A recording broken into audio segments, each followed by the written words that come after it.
All right, I'm starting this video a little late in the process, but I'm going to try to document the my mini bike build.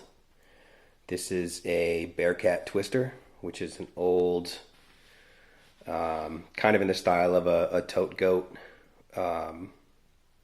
just vintage mini bike. Picked it up yesterday, and no motor, but all the other parts are there basically. This is not going to be a restoration.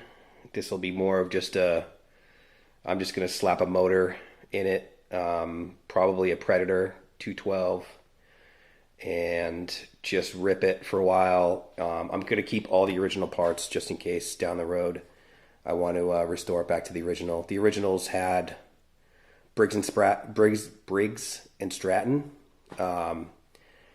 I think six horsepower. Some had 7, some had 5 3/4. I don't know, all over the place. But basically, I'll just show you what I did so far. Pulled the rear axle. These tires are all shot.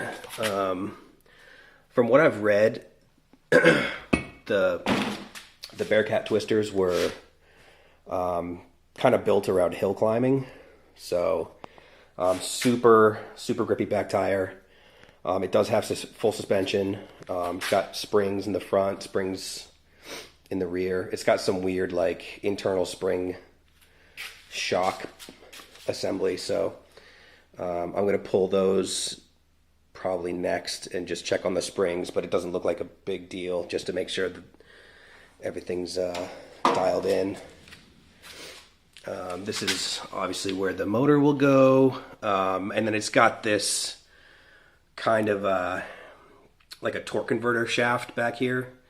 I'm probably going to end up taking that off and just doing, put a torque converter straight on the motor and then run a chain back to the rear tire, just to keep it simple for now. I don't know. That's about it. It's pretty. It's a beefy frame. It's well built. It's comfortable. It's wide.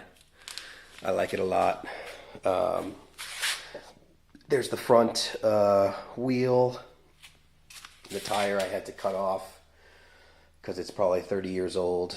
And a couple parts in here. Old gas tank. This is a really cool. It's got like a flip down kickstand in the back, so I'll put that back on as well. But I just wanted to do an intro video of this restomod, or whatever you want to call it. So that's it.